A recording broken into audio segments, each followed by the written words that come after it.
आप में से एक स्टूडेंट ने क्वेश्चन पूछा है how to approach literary theory. ये सेक्शन आपके सिलेबस का एक बहुत ही इंपॉर्टेंट सेक्शन है एंड अगर आपके दिमाग में भी ये क्वेश्चन आता है कि इस सेक्शन को हम किस तरीके से कंप्लीट करें या फिर किस तरीके से अप्रोच करें, तो आज स्टेप बाय स्टेप हम लोग इसको देखने वाले हैं। I will break down each and every step जिसको यूज करके आप इस सेक्शन को इजिली कंप्लीट कर लेंगे। सबसे पहली चीज जो आपको समझनी है कि literary theory is an extension और a continuation of literary criticism. जिस बच्चे ने लिटरेरी क्रिटिसिज्म को नहीं समझा कि ये एक्चुअल में है क्या, ही कैन नॉट गो और jump on to literary theory straight away, उसको समझ में नहीं आएगा। जब हम लोग लिटरेरी क्रिटिसिज्म के बारे में बात करते हैं तो we talk about the deeper analysis और evaluation of a particular text. मतलब कि अगर मैं एक टेक्स्ट हैमलेट के बारे में बात करूं and I am critically evaluating this particular text, तो मैं इसकी सभी लेयर्स को देखने की कोशिश करूंगी। इस टेक्स्ट के अंदर क्या लिखा हुआ है, इस टेक्स्ट का स्ट्रक्चर कैसा है, कौन इसका ऑथर या राइटर था, किस हिस्टोरिकल बैकग्राउंड के तहत इसने इस वर्क को लिखा, उस टाइम की जो इकोनॉमिक कंडीशंस थी वो किस तरीके से चल रही थी, देन इस वर्क में क्या पॉजिटिव्स मुझे एज अ क्रिटिक दिखाई देते हैं एंड क्या फ्लॉज मुझे दिखाई देते हैं, उसकी पूरी मैं एक रिपोर्ट तैयार करूंगी and I will present that as a critical work as a critic. And उसमें ही आपके क्रिटिक अपनी अपनी थ्योरीज को भी इन्वेंट कर देते हैं कि इम्पर्सनैलिटी की थ्योरी हो गई, ऑब्जेक्टिव कोरिलेटिव की थ्योरी हो गई, जो हम लोग लिटरेरी क्रिटिसिज्म के अंदर पढ़ते हैं। अब यहां से आप जाएंगे लिटरेरी थ्योरी पर, जो कि होता है हर थ्योरी का अपना एक कलर्ड चश्मा माने की लेंस। मैं हैमलेट को अलग अलग लेंसेज से देख सकती हूं, इसे मैं कहूंगी लिटरेरी थ्योरी। अगर मैं हैमलेट को मार्क्सिस्ट पर्सपेक्टिव से देखती हूं तो उसके मायने बिल्कुल बदल जाएंगे। वहीं मैं हैमलेट को एक फेमिनिस्ट पर्सपेक्टिव से देखती हूं, अगेन उसके मायने बदल जाएंगे। And this applies to each and every theory, be it psychoanalytic theory और पोस्ट कॉलोनियल थ्योरी। यहां पे आती है the major thing which are all the theories जो आपको अपने एग्जाम के लिए तैयार करनी है। अब literary theory is an umbrella term और इसके अंदर an number of innumerable theories आ जाती हैं जिन पर आज भी स्कॉलर्स काम कर रहे हैं एंड आगे आने टाइम में वो आपको देखने को मिल जाएगी। लेकिन अगर मैं आपसे कहूं कि आपको अपने एग्जाम के लिए ये 14 स्टैंडर्ड थ्योरी तैयार करनी है जो मैंने अच्छे से कंपाइल करके रखी है फ्रॉम स्टैंडर्ड सोर्सेस, आप अगर पीवाईक्यूज को उठाकर देखेंगे तो आप पाएंगे कि इन्हीं 14 थ्योरी से क्वेश्चंस पूछे जा रहे हैं। तो this becomes a kind of road map for you जो आपको फॉलो करना है कि न्यू क्रिटिसिज्म से मुझे स्टार्ट करना है एंड पोस्ट कॉलोनियल थ्योरी तक मुझे जाना है। स्पीकिंग ऑफ विच हमारे दिमाग में आता है कि भाई नंबर तो हमें मिल गया कि ये 14 थ्योरीज तैयार करनी है, इनको तैयार कैसे करना है, इसके भी अगर छोटे छोटे स्टेप्स मिल जाएं तो हमारे लिए बहुत आसान होगा। सबसे पहले आपको एक थ्योरी पकड़नी है, कोई भी आप जो स्टैंडर्ड थ्योरी पकड़ते हो, न्यू क्रिटिसिज्म थ्योरी पकड़नी है, उसके बारे में आपको जानना है। You do not have to jump on to the writers right away. आपको ओरिजिन जानना पड़ेगा कि ये थ्योरी को ओरिजिनेट होने की जरूरत ही क्यों पड़ी, किसके रिटेलिएशन में ये थ्योरी बनी है, कब ओरिजिनेशन हुआ है, किसने ओरिजिनेशन इसका किया है एंड इसके मेजर आर्ग्यूमेंट्स क्या है।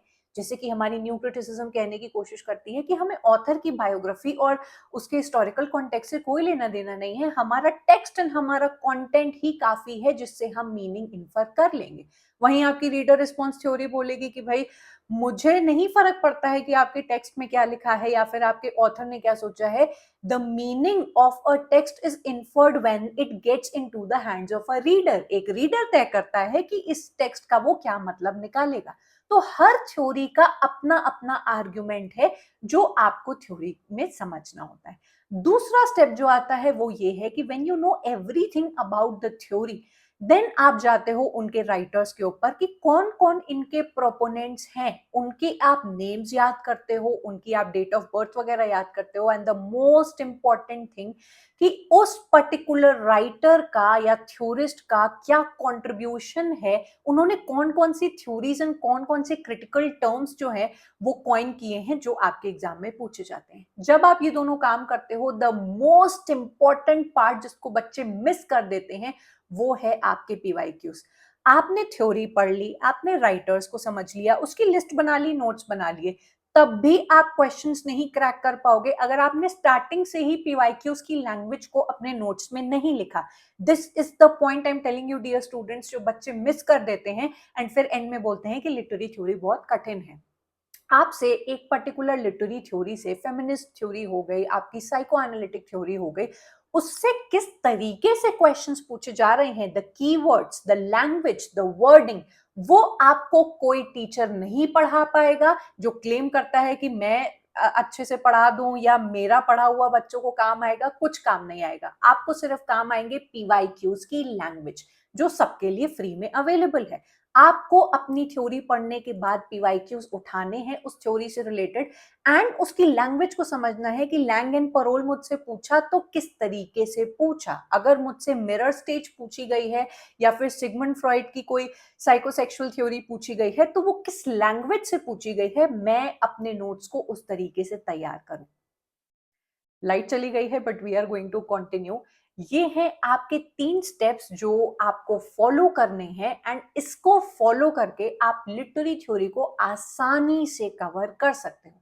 अब अगर आपके दिमाग में क्वेश्चन है कि मैम मुझे सोर्सेस भी बताइए कि मैं कहां से इनको कवर करूं, तो मेरा नंबर 1 जो प्लेलिस्ट आपके लिए रिकमेंडेड होगी जो कि एक फ्री सोर्स है, वो है आपका ये वाला playlist which is a standard playlist जो आपके सयन चट्टोपाध्याय आईआईटी कानपुर के ये बहुत ही I would say intellectual professor है, इनके सभी लेक्चर्स मैंने अटेंड किए हुए हैं। आप जाइए, ये फ्री में आपके लिए अवेलेबल है and you can start consuming the theories. लेकिन अगर आपको इनकी लैंग्वेज डिफिकल्ट लगती है या फिर आपको समझने में परेशानी हो रही है, I have also made a free playlist for all my students on literary theory, जहां पर हर थ्योरी को मैंने पढ़ा के रखा है।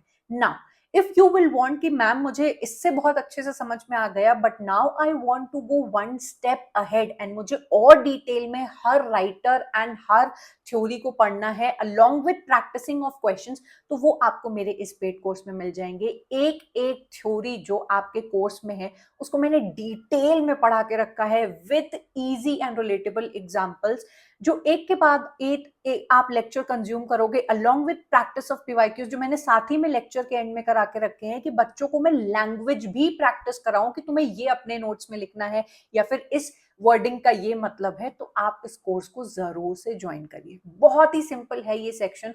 I would highly recommend you कि आप इसको अपने पेपर के लिए जरूर अभी से तैयार करना स्टार्ट करें, बिकॉज इससे आपके एग्जाम में हर शिफ्ट में 25 प्लस क्वेश्चंस पूछे गए हैं। Just imagine if you prepare this section and you get good marks from this, तो आपका परसेंटाइल कितना ज्यादा बढ़ जाएगा। तो I would highly recommend you कि आप लिटरेरी क्रिटिसिज्म से स्टार्ट करें एंड देन आप कंटिन्यू करें विद लिटरेरी थ्योरी। इनके सभी फ्री लेक्चर्स आपको अवेलेबल मिल जाएंगे मेरी वेबसाइट के ऊपर। आप हमें डायरेक्टली मैसेज कर सकते हैं and you will easily get all the links that you require for these particular courses। तो आप मुझे जरूर से अपना फीडबैक बताइएगा या फिर कोई पर्टिकुलर थ्योरी या टर्म जो आप समझना चाहते हो, तो मैं इस वीडियो के बाद उसका वीडियो भी जरूर से अपलोड कर दूंगी। मेरे साथ कनेक्टेड रहिए यूट्यूब एंड मेरे फ्री टेलीग्राम चैनल से, जहां पर बच्चों को डेली बेसिस पर फ्री पीवाईक्यूज मिलते हैं and each and every notification that is important for them। I'm going to take your leave and I'm going to meet you up next in yet another video. Up till then, bye and take care।